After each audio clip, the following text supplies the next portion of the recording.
that one. All right, so we are going to read a book called How I Met My Monster. Everybody look at the cover. What do you think this book is going to be about? Talk to your partner on the side of you.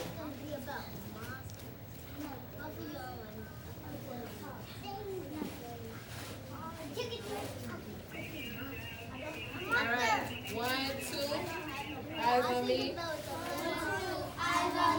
Good job. All right. So what I want you guys to make sure that you're listening for is the major E. Okay, it's okay. What I want you guys to listen to is about the major events and the characters in the story, because afterwards we are going to be drawing a picture and you guys have to label. So I wanted to see how many guys have their best listening ears on so we can make sure that we understanding our story, okay? Yes. Yes.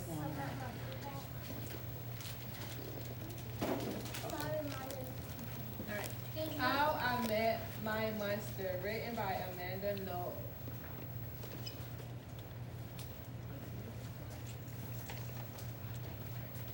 One night, when I reached under the bed for my truck, I found this note instead. Monsters meet here for the final test. Ha! My parents were obviously trying to trick me into staying in bed. I didn't believe in monsters.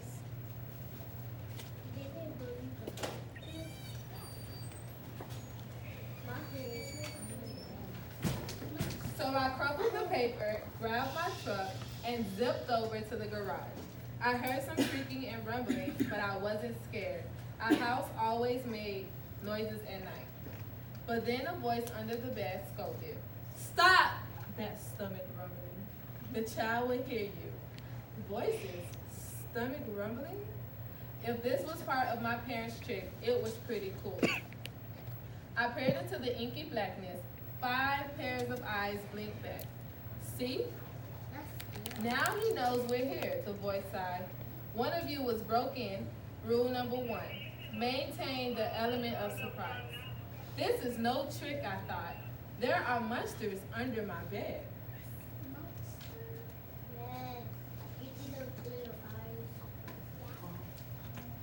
Alright, so are you scared of monsters? Give me a thumbs up if you're scared of monsters.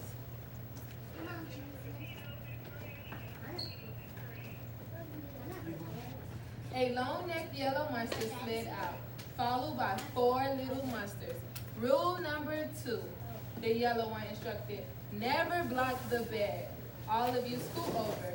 Hey, I realized, that one must be their teacher.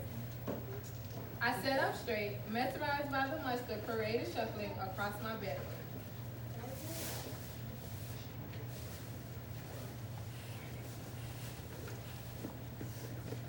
That's better, the teacher monster said. Access to the bed is clear. Now, who knows rule number 3? The purple monster teetered on his tippy toes and gargled. Get the child into the bed. That's correct, Venus.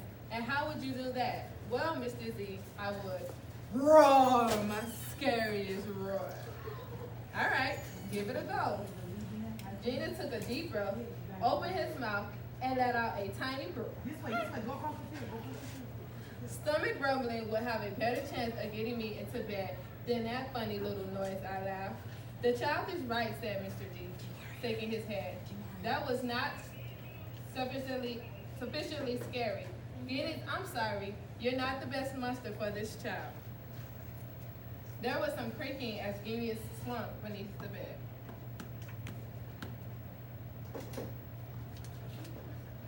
Before I could investigate where Venus has gone, Mrs. Z asked, now, who wants to try to get the child into bed? The orange monster looked at the ceiling and the red monster looked at the floor. Only the green one looked at me. First, he started at my toes and started drooling. Then he took a step toward me and I heard the rumbling noise again. So what do the monsters have to do? Yes. They have to do what? Do they have to go to bed, or who do they have to get into the bed? Lene? The kid. They gotta get him into bed. Good job. I sprang into bed so he couldn't get my feet. Mr. Zink blinked. Very unconventional, Gabe. Your stomach gargles seem to be what that child needs. What I needed was to make sure this little gay mustard didn't eat my toes.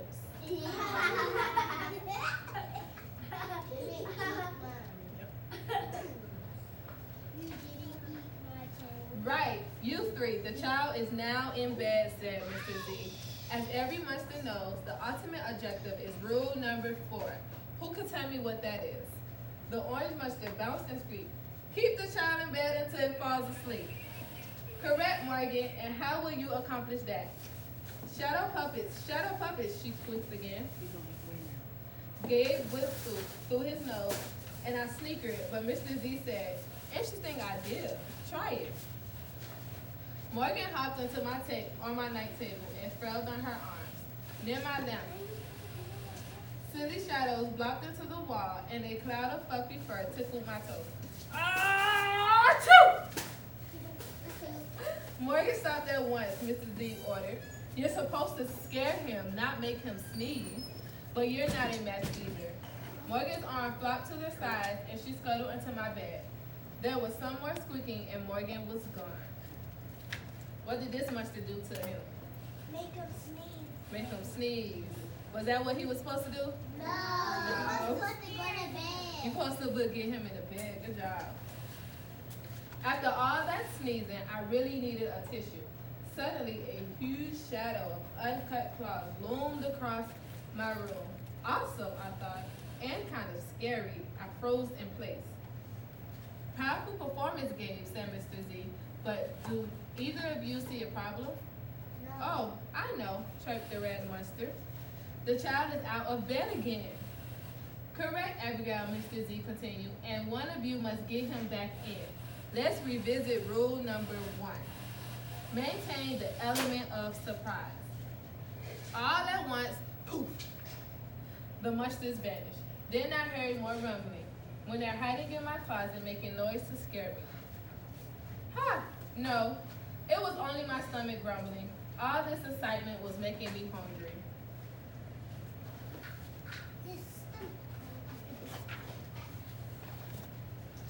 I tiptoed past the closet and peeked out the door. So far, so good, no monsters. Then I stepped over the squeaky stair and sneaked down to the kitchen. As I reached into the pantry, I heard some chattering behind me. I sure hope it wasn't that toe-loving Gabe. Which one do he think it is? The orange one. The orange one? It's the I yanked open the fridge. Ha! It wasn't Gabe. It was just the red mustard, shivering on the shelf. Found you, I laughed. Nice try, Abigail, said Mr. Z, but this isn't working. You're not the right monster for this child. But Mr. Z, she whined, it's not my fault. He's not scared of me. I'm sorry, Abigail. Let's go. Abigail clumped behind Mr. Z. When I heard the creaking, I knew she was gone. What do you think will happen next? Yes, Shania? What do you think will happen next, Camilla?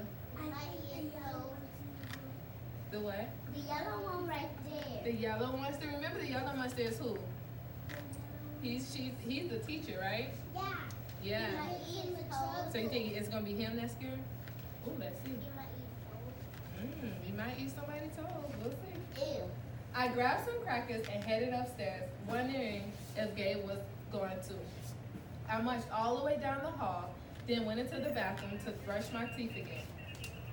When I opened the door a minute later, Gabe was definitely not gone. He was right there, and he was huge. So who's scaring him? The green one. The green monster. Do you remember his name? Is Gabe. Gabe, remember? Gabe. I charged into my room and slammed the door. When I leaped into the bed, I knew my toes were safe. Woo! I was surprised to hear breathing under my bed.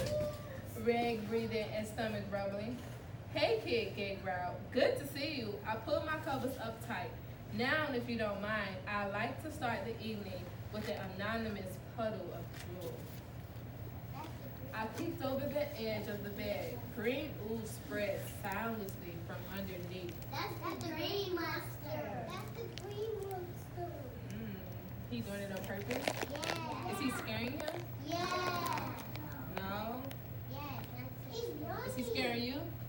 No, he's not scaring me. Then the bed quivered as Gabe unfurled his spiked tail. Well, this looked quite promising, Mr. Z noted. When I heard some more squeaking, I knew Mr. Z was gone. I was alone with Gabe. This is big one tail. Tisha, do we have one? We can see. No, you don't. Gabe loomed over my bed and began sharpening his uncut claws on my bedpost. How do you get so big, I gasped. Rule number 5, my friend, he explained. People food make monsters grow. Oh. So thanks for the crackers. Got any toes I can munch on? Can I munch on your toes? No. I scrunched in my feet so Gabe couldn't get them. This was way better than playing with trucks. I like the shoe. Thank you. No. I like the money. No toes tonight, but you can have this, I offered, tossing a stuffed monster off my bed. Gabe dove it. His soft, comforting snorts filled the room and he snuffled the toes. I shivered.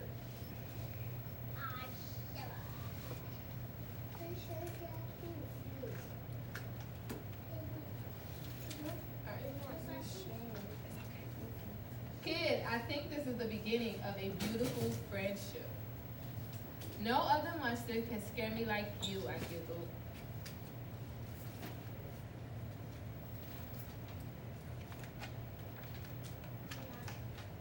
Gabe was the monster for me. His snorts and oohs were perfect. I yawned and shivered again. I was asleep in no time. So what happened at the end? Yeah. What happened at the end of the story?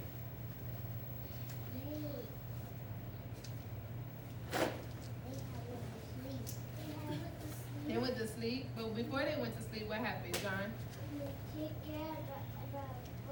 He took care of the boy, right? And yeah. Oh, he scared the boy. Yeah, but what else happened? He had a boy toy. Mhm. He had given to the boy. Yeah. Did they become friends at the end? No. Yes. Remember it says, Because I got red. kid, I think this is the beginning of a beautiful friendship. Do you have? Red eyes. Mhm. Do you guys have any like stuffed animals at home? No. Do you have like? Are they like your best friends? You don't want to let them go? Yes. So, so is it crazy how how he became friends with the monster? That's his friend, right? Yes.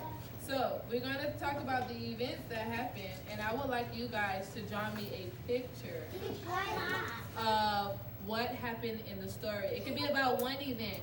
So what is one major thing or one big thing that happened in the book?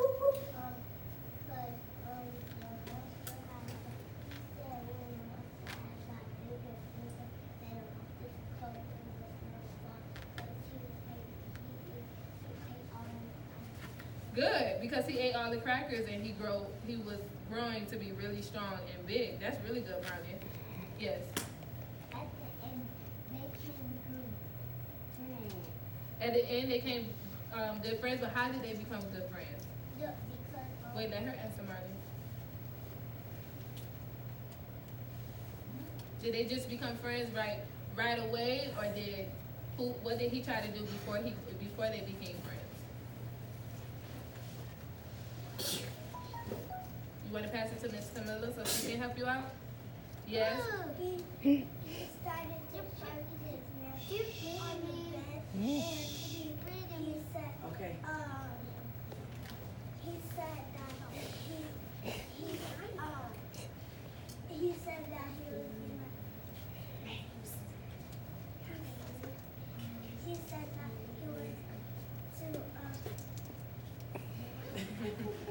before they became friends, he had to do what to the kid?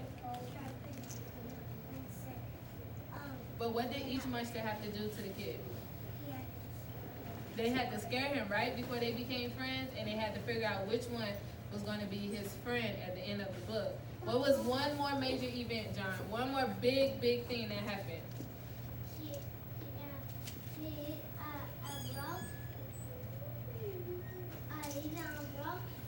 Uh-huh.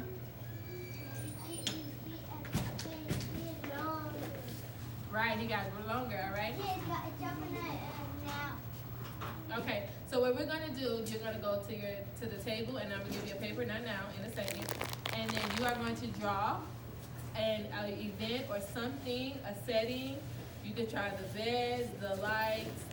You could draw when they were in the refrigerator. You could draw the gooey stuff that came underneath the bed. So you're gonna draw something, and then we have to make sure we do what? Label. We label. Good job, Lene. We label so I can understand what I'm reading from your picture, okay? Everybody understand? Give me a thumbs up if you understand. Understand? Thank you. All right, go ahead.